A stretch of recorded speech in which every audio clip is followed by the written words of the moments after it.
Hello everyone. Today we will talk about how to fix the app of Candy Crush. We will go to settings. Then we click on apps.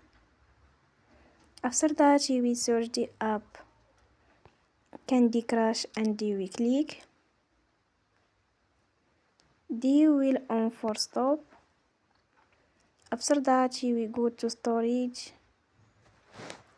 Then we click on clear cache.